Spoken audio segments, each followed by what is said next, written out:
A bank call on a Tuesday shattered my world. My daughter-in-law, Vivian, forged my signature for a $620,000 loan, even making sure I was out of the house that day. My heart pounded, but my voice was calm. They think they have won. They are wrong. Get ready for a saga of betrayal and payback. Like, share, and tell me where you are listening from. The morning started like any other, quiet and peaceful. I was still in my worn bathrobe, sipping my tea, when the phone rang. It was an unfamiliar number, but I answered. Eleanor Vance? A crisp, professional voice asked. This is Sarah Chen from First National Bank. I am calling about an overdue payment on a home equity loan in your name. My tea almost slipped from my hand. A home equity loan? There must be a mistake, I said, my voice thin. I do not have any such loan. Sarah Chen, however, was insistent. She quoted account numbers, interest rates, and a staggering principal of $620,000. She even mentioned a payment of $4,200 that was now 30 days overdue. The documents were signed on March 15th, she stated, with your signature clearly visible. March 15th. The date hit me like a physical blow. A horrible, sickening puzzle piece slid into place. That was the day Vivian, my daughter-in-law, had insisted I had a doctor's appointment, one she had supposedly booked for me. She was so persistent, so sweet, practically pushing me out the door. She said she needed the house empty to deep clean it as a surprise. I remembered her bright smile, her reassuring tone. Now, it felt like a cold, calculated trap. The banker offered to email me copies of the loan agreements and renovation contracts. With trembling fingers, I opened the attachments. There it was, page after page, my own signature perfectly replicated on documents I had never laid eyes on. The loan was for extensive home renovations, citing everything from a kitchen remodel to a new roof. It was all a lie. My signature, once a mark of my identity, had been stolen, used to strip me of my security. Just then, Vivian breezed into the kitchen, a cheerful hum on her lips. "Morning, Mom," she chirped, carrying a fresh pot of coffee. The word Mom, which had once filled me with a warmth, now turned my stomach. It sounded like a snake's hiss, a prelude to poison. I placed the printouts on the counter, pushing them toward her.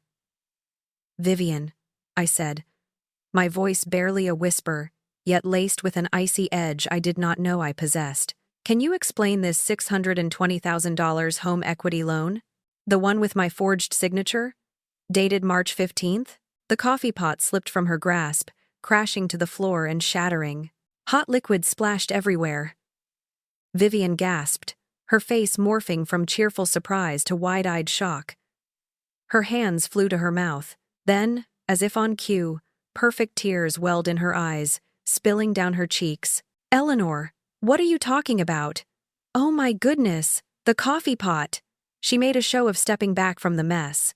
"Do not bother with the coffee pot," I stated, my gaze fixed on her. "Explain this." I pointed to the papers. She wrung her hands, her lower lip trembling. "I was just trying to help, Mom. This house was falling apart. Robert and we just wanted to help you. You are so proud. You would never accept our help directly." The tears continued to flow, but as she spoke, her eyes, though red-rimmed, held a cold, calculating glint. The performance was flawless, but I could see through it now. "Help?" I echoed, my voice flat. Vivian took a deep breath, her tears stopping as quickly as they had started. Her expression hardened. "Steal is such an ugly word, Mom. I prefer to think of it as investing in the family. We are making sure your assets are well managed for everyone's future." Her casual audacity took my breath away. I looked at her, truly looked at her, and saw the manipulator she had always been. After Arthur's death, I had been vulnerable, adrift.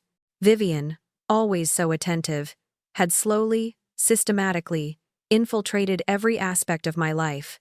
She offered to help with bills, then suggested managing my investments, then took over organizing my paperwork. Each step was couched in kindness, in concern, in love. I had been a fool, blinded by grief and a desire for family connection. She had not helped me. She had slowly, surgically, stripped me of my independence, and now, my home's equity. The next morning, Robert, my son, arrived, his face set in a grim line. Vivian, standing just behind him, offered me a pitying look. It was clear she had already explained everything. "Mother, how could you accuse Vivian of something so terrible?" Robert began, his voice tight with anger. "She was trying to help you. This house was falling apart, and you were too proud to accept help. We wanted to ensure your home was safe and valuable." His words were a direct echo of Vivian's, twisted and accusatory. My own son was blaming me. "Your wife committed fraud, Robert," I retorted, the words sharp. "She forged my signature and stole over $500,000 from me. That is not help. That is a crime." Vivian stepped forward, her demeanor calm and reasonable. "Eleanor, look at these cabinets. They were practically rotting. And the roof? It was a hazard. We consulted with contractors. We were simply increasing the property value, making sure you had a comfortable home," I snapped. "Do not call me Mom. You lost that right when you forged my name." Robert moved closer to Vivian, instinctively placing a hand on her back, a protective gesture that stung more than any insult. "She's family, Mother, and families help each other. Your stubbornness, your refusal to see reason, forced Vivian's hand. She did this out of love." "Love?" I scoffed. "Do not insult me, Robert. If you pursue this legally," Robert warned, his eyes narrowing, "you'll be destroying your own family. Think about it," Vivian added, her voice soft but chilling. "What about my grandchildren? If I go to prison, what happens to Lily and Leo? They adore their grandma Eleanor. Do you want them to grow up without a mother?" I looked from my son, who had become a stranger, to Vivian, a predator cloaked in false affection. The threat, the emotional blackmail, solidified my resolve. "Get out of my house," I said, my voice low and steady, though my heart pounded. "Get out, both of you, and do not come back until you are ready to discuss how you are going to fix this mess your wife created." Vivian smiled, a cold, knowing smile. "You are making a terrible mistake, Eleanor. Family is all you have left. Drive us away, and you will have nothing." After Robert and Vivian stormed out, leaving their chilling threats hanging in the air, I spent the next 3 days in a fog of disbelief and furious determination. My house, once a sanctuary, now felt like a crime scene I needed to investigate. I pulled out every box, every folder, every piece of paper Vivian had ever helped me organize. The discovery of the $620,000 loan was just the tip of a very dirty iceberg. Beyond that massive home equity loan, I started finding more. Boxes filled with credit card statements I did not recognize, opened in my name, store accounts from high-end boutiques, even a car loan for a brand new BMW, parked in Vivian and Robert's driveway, all under my name. As I tallied up the figures, the numbers grew, each one a stab to my gut. The total debt Vivian had amassed, all in my name, was a staggering $780,000. My life savings, the equity in my home, everything was being systematically drained. Then came the worst discovery. I went to my bedroom, to the small, locked jewelry box where I kept my most precious items. My mother's diamond ring, Harold's pearl necklace, and my first wedding ring from Arthur. They were all gone. Their velvet boxes lay empty, hollow spaces echoing the emptiness in my chest. These were not just jewels, they were memories, history, my connection to the people I loved most. Vivian had not just stolen money, she had stolen my past. A call to one of the credit card companies confirmed my fears. Large purchases were made at Tiffany, Nordstrom, and even a luxury car dealership.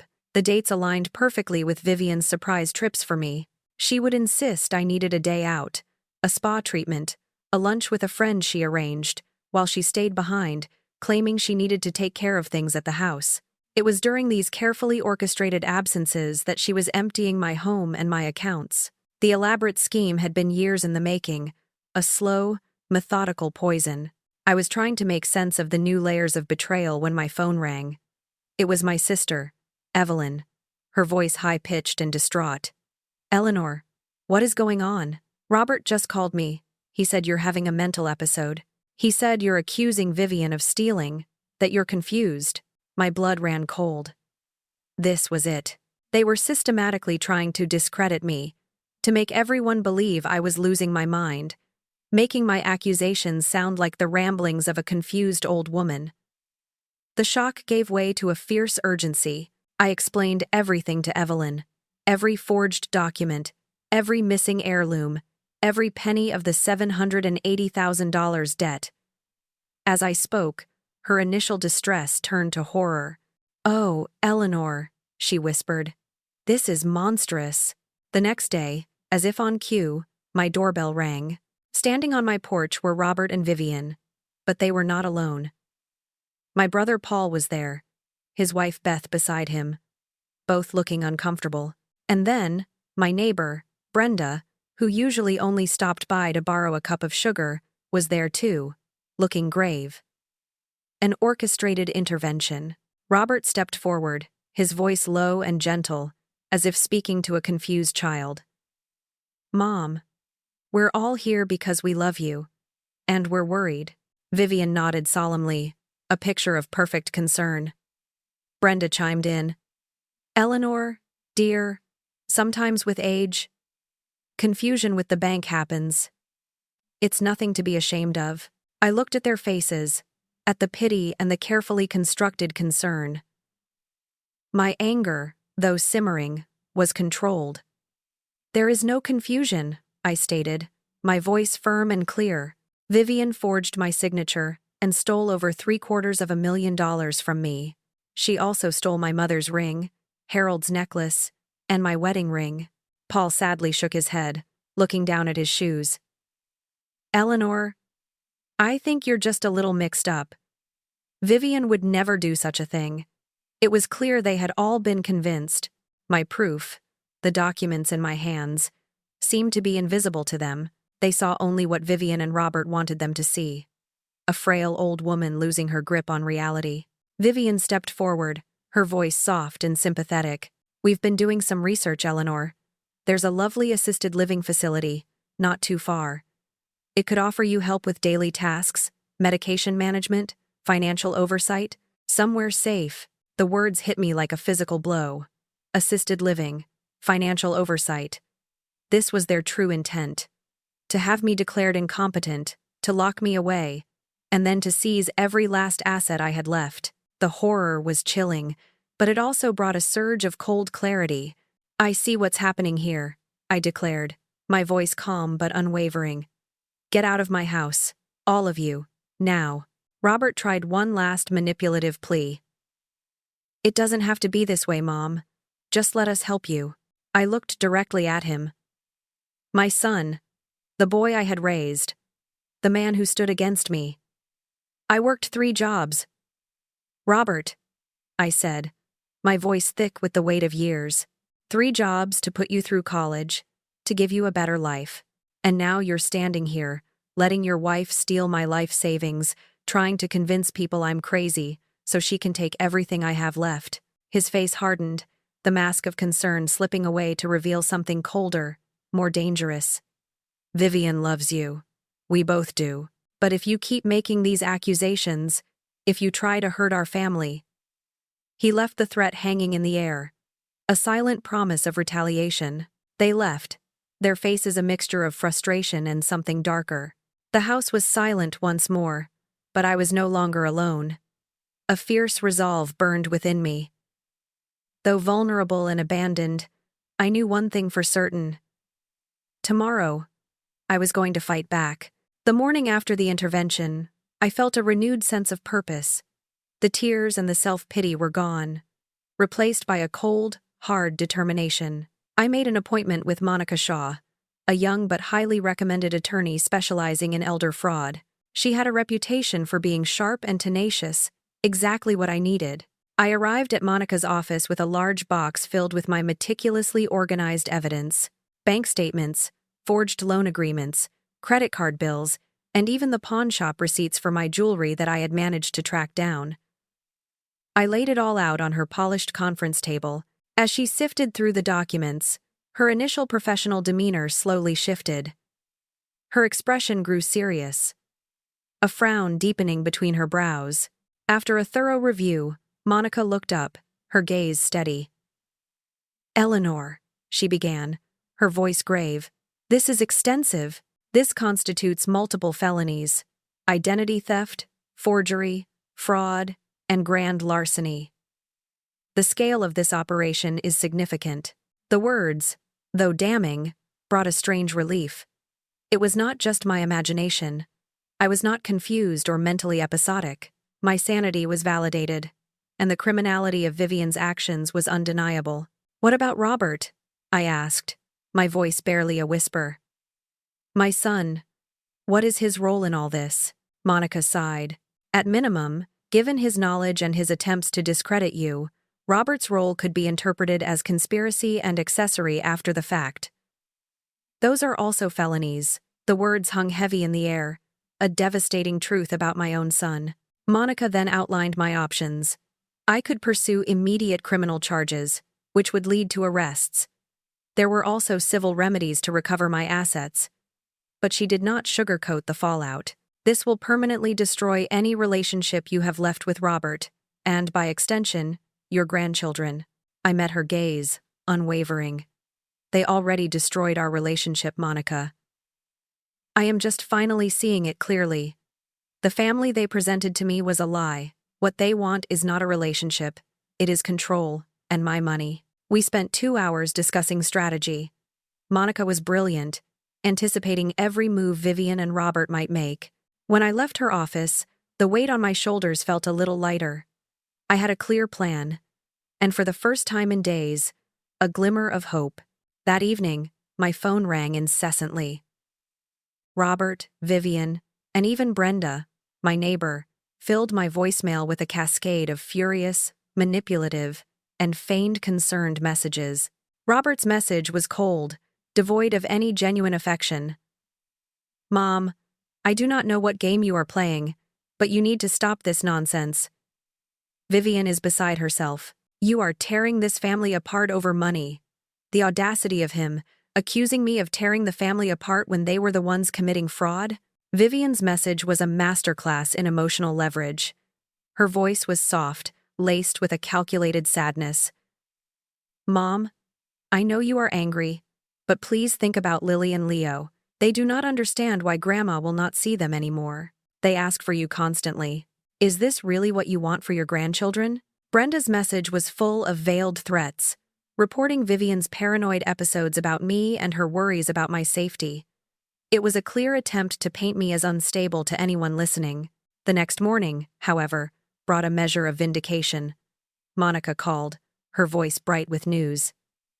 "Eleanor, Detective Evans is very interested in your case, and he has already uncovered some interesting details about Vivian Sterling's past." My heart pounded. "What kind of details?" Monica paused, then delivered the bombshell. "Vivian has a record, Eleanor. Identity theft charges in Nevada 5 years ago. The charges were dropped when she made restitution, but there is a clear pattern here." My heart sank, thinking of Robert. Did he know about this? Monica seemed to read my thoughts. She used her maiden name, Sterling, for those charges. It is likely Robert had no idea. Then, Monica connected another devastating dot. "Remember those renovation contracts? Sterling Home Improvements? That is Vivian's father's business. This was all planned, Eleanor. From the moment she entered your life, a sickening realization washed over me.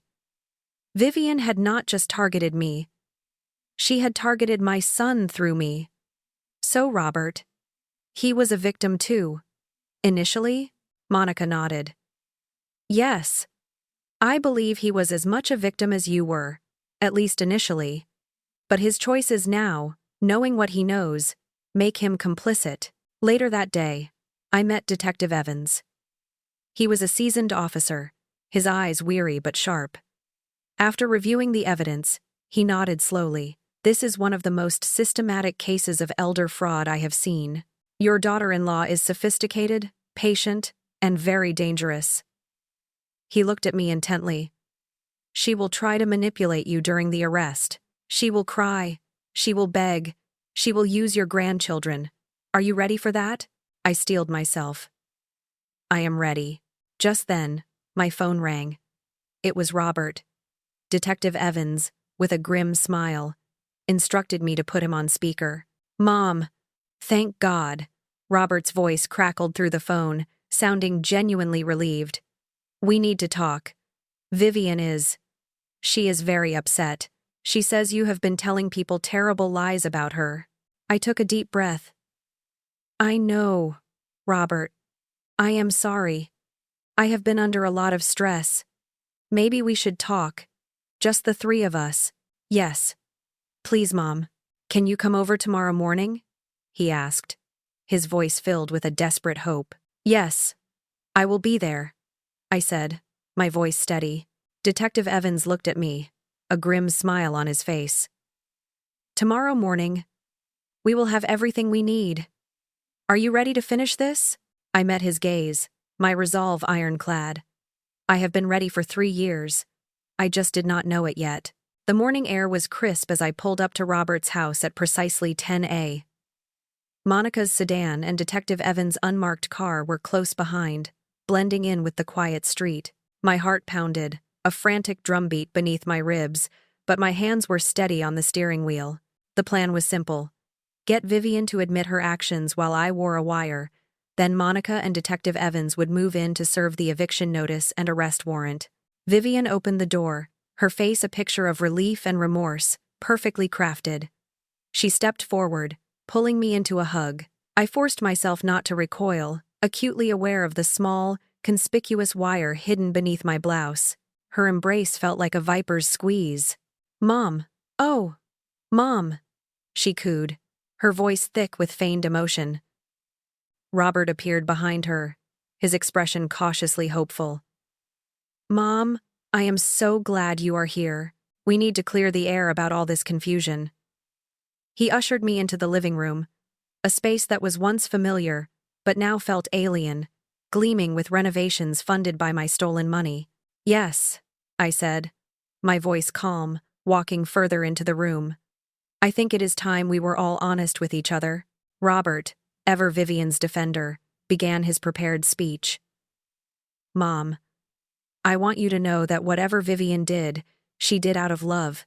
She only wanted to help you. I held up a hand, interrupting him. But Robert, I need to hear this from Vivian. I need to understand why she forged my signature to take out a $620,000 loan in my name. Vivian's face crumpled, the practiced tears welling up again. Mom, I never meant for you to find out like this. I was trying to surprise you. Your house needed so much work, and I knew you would never agree to spend the money on yourself. I was just trying to do what was best for you, for our family. I looked at her, my gaze unwavering. So, you decided to spend it for me? Without my knowledge? Without my consent? Using my forged signature? My voice was even, betraying none of the turmoil inside. And the BMW in your driveway? Was that also an investment in my property value? For my benefit? Her mask slipped for a fleeting moment, a flicker of irritation in her eyes. The BMW was for Robert. Mom. He needed reliable transportation for work, and it is practical for taking the children around. It was a family investment. She paused, then corrected herself, her tone becoming patronizing. Our family's credit. Your resources. Our resources. I thought we were sharing everything. Robert, bless his naive heart, nodded earnestly in agreement. Sharing? I pressed, my voice still quiet. Vivian, what about my mother's jewelry? The pieces that went missing from my bedroom? Was that also part of our shared resources? Vivian feigned ignorance beautifully. Eleanor, dear, I honestly do not know what you are talking about. You have been through so much. Perhaps you misplaced them with grief. Her eyes held a challenge, daring me to contradict her. I did not misplace them. Vivian, I stated, my voice gaining strength. Robert tried to interject. Mom, you cannot just accuse her of that. I can, and I am, I declared, cutting him off. Then I lowered the boom. Vivian, I know about Nevada. I know about your previous identity theft charges 5 years ago. I know about Sterling Home Improvements being your father's company. I know this was all planned. The room fell silent, the air thick with tension.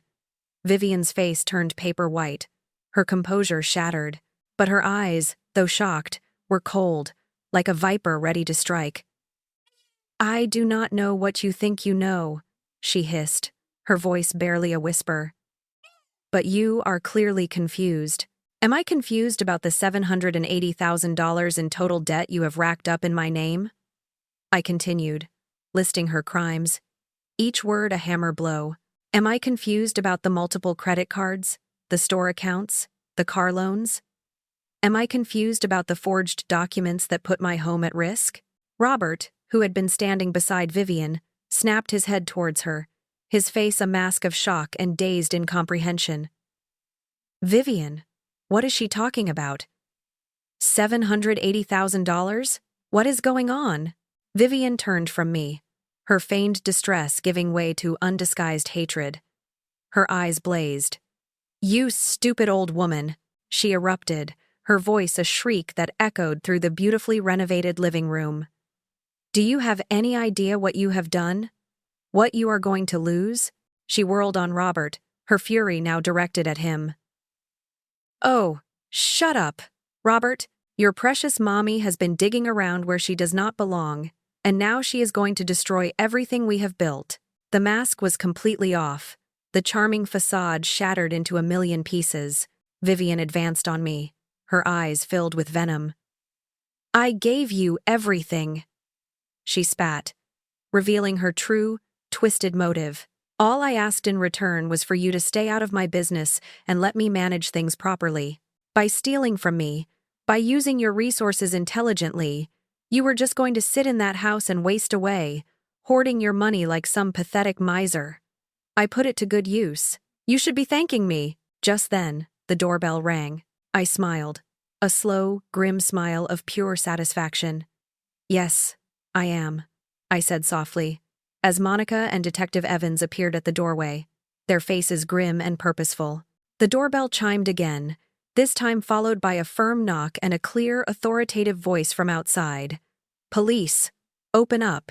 Robert's face, already pale from Vivian's outburst, turned a ghastly shade of gray. His eyes, wide with disbelief and fear, swung to me. Mom, he whispered, his voice trembling. What have you done? My gaze was steady. I have done what you should have done, Robert. I have held your wife accountable for her crimes. Vivian, hearing the police, let out a guttural shriek of rage. She lunged at me, her hands outstretched like claws. But before she could reach me, the front door swung open. Detective Evans stepped inside, his presence filling the room. His hand rested casually on his weapon, a silent, powerful deterrent. Monica stood behind him, her expression grim but resolute. Vivian Sterling Thompson, Detective Evans announced, his voice firm and clear, cutting through the chaos. You are under arrest for identity theft, forgery, and grand larceny. Vivian froze, her lunge turning into a shuddering stop. The color drained from her face, leaving it ashen. Her eyes darted around the room, frantically searching for an escape. But there was none. As the handcuffs clicked around her wrists, a sound that echoed like a final verdict in the sudden silence, she turned to me one last time. Her face was twisted with hatred, pure and unadulterated. You will regret this, she spat, venom in every word. You will lose everything. Your son, your grandchildren, your entire family. Was your precious money worth it? I simply watched her, my expression unreadable. She was led away, her furious glare fixed on me until she was out of sight. The heavy silence that followed was broken only by Robert's ragged breathing. He stared at me, his eyes empty, as if looking at a stranger. Mom, he whispered again, his voice barely audible. How could you do this to us? I did not answer him. There was nothing left to say. My focus shifted to Monica, who was standing by the door, an eviction notice in her hand. My part was done here. I walked past Robert, past the wreckage of what he thought was his family, and towards the door. 6 months later, my life had settled into a new, quieter rhythm. I found peace in my routines, enjoying my morning coffee and the newspaper. The silence of my home no longer feeling empty but rather serene. The legal proceedings had moved quickly. Vivian, facing overwhelming evidence and the threat of a long prison sentence, had pled guilty. She received 18 months in a minimum security prison, with the stipulation of full restitution to me and 5 years of probation upon release. More fallout followed. Vivian's father's company, Sterling Home Improvements, was placed under investigation for similar fraud across 3 states. The roots of their deception ran deep. Robert lost the house. The renovated home, financed by stolen equity, was foreclosed upon. He had moved into a small, nondescript apartment and taken on a second job to cope with the mounting debt Vivian had entangled him in. We had not spoken since that day. The grandchildren, Lily and Leo, were distant memories, shielded from me by Robert, who still saw me as the destroyer of his family. I recovered most of my money, though the legal fees had been substantial. But what I truly recovered was far more valuable: my self-respect, my sense of justice, and my peace of mind. One sunny afternoon, as I sat at my favorite coffee shop, a young woman approached my table. She was accompanied by a little girl, no older than Lily, who clutched her hand shyly. "Eleanor Vance?" the woman asked, her voice soft but direct. "My name is Valerie Sterling. I am Vivian's sister." My heart gave a lurch. I braced myself for another confrontation, another accusation. But what Valerie said next completely disarmed me. "I wanted to thank you," she said, her eyes earnest, "for stopping her, for having the courage to press charges." She then revealed a painful truth. Vivian had been stealing from many family members for years: their grandmother, an uncle, even their own parents. "Nobody ever stood up to her," Valerie explained, her voice tinged with sadness. "She always found a way to manipulate, to charm, to threaten. Everyone was too scared to go against her. She emptied Chloe's college fund," Valerie said, gesturing to her daughter. "Claimed she was investing it for her future. Promised huge returns. We never saw a penny." A profound realization washed over me. I was not alone. I was not the only victim. I was one of many, but I was the one who had finally broken the cycle. Valerie's eyes met mine, a shared understanding passing between us. "You saved other people by stopping her. I hope you know that."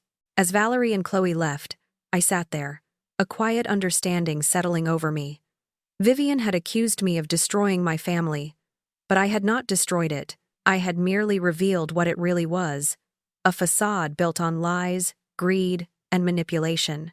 And in doing so, I had not lost everything. I had gained my freedom, my dignity, and an unexpected vindication. A few weeks after my unexpected encounter with Valerie, I was back at my favorite coffee shop, enjoying a quiet afternoon. The chime of the door signaled a new arrival, and I looked up. It was Robert. He looked older, more worn than I had ever seen him. His shoulders were slumped, his face etched with fatigue and regret. He hesitated, then, spotting me, slowly made his way to my table.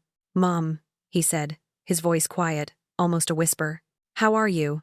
I met his gaze, keeping my expression neutral. "I am managing, Robert." He ran a hand through his hair, a gesture of deep weariness. "The kids ask about you, Lily especially. She wants to know why Grandma does not come to visit anymore." My throat tightened slightly, but I maintained my composure. "And what do you tell her?" He looked down at his hands, twisting a napkin. "I tell her that adults sometimes have disagreements that are hard to explain, that we still love her, and you do too." He looked up, his eyes pleading. "Mom, I need you to know that I did not know about the other debts. The jewelry. Any of it. I swear to you. I thought it was just the loan, the renovation loan. I really did." His confession was too little, too late. But you knew about the loan, Robert. I reminded him sharply, my voice devoid of emotion. You knew she forged my signature, and you defended her. You stood by her side and tried to convince everyone I was crazy. His voice cracked. I know. And I am sorry, Mom. I truly am. I was. I was in love with the life she had created for us. The big house, the status, feeling like we had finally made it. I did not want to see the truth. I chose to believe her. I studied my son's face.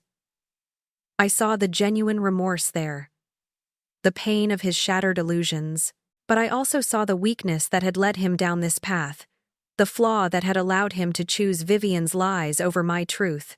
My response was stark, unforgiving. I am sorry too, Robert. Sorry that you learned to value things more than people. Sorry that I apparently failed to teach you the difference between love and manipulation. Tears welled in his eyes, tracking paths through the worry lines on his face. Mom, please. I have lost everything. My wife, my house, my kids barely see me because I am working all the time, trying to pay off the debts. I cannot lose you. Too, my words hung in the air, heavy with the weight of years of neglect and betrayal. You did not lose me, Robert. You threw me away. He flinched as if struck. Desperate, he stammered. What can I do? How can I make this right? A shift occurred within me then, not yet forgiveness, but perhaps understanding. I saw not only the man who had hurt me, but the broken boy he had become. I could not forget, but maybe, just maybe, there was a path forward. I offered him that path. You can start by accepting responsibility for your choices, Robert. All of them. You can stop making excuses and start building a life based on truth instead of illusion. And then... He nodded, a glimmer of desperate hope in his eyes. Lily's 8th birthday is next month, he said, clutching at any thread of connection. She specifically asked if Grandma Eleanor would come. My throat tightened again. Lily. My sweet Lily. I had missed her terribly. I will think about it, I said, my voice softer than it had been moments before. Robert nodded again, pushing himself up from the table. Thank you, Mom, he whispered, and then he left, disappearing back into the bustling street. I finished my coffee, contemplating the tangled threads of my family. The past was irrevocably broken, but perhaps new relationships, built on honesty and respect, could still be formed. There was still Evelyn, my sister, who had stood by me. I pulled out my phone. Evelyn, I said when she answered. I am inviting myself for Thanksgiving this year. I paused, a small smile touching my lips. I am better than all right, actually. I am free. As I walked home, the afternoon sun warm on my face, I reflected on my journey. At 65, I was finally learning who I was when I was not being anyone's victim, when I was not living in the shadow of other people's expectations or manipulations. And that woman, the one walking home in the sunlight, was stronger, braver, and more resilient than I had ever imagined. My life was not ending. It was just beginning.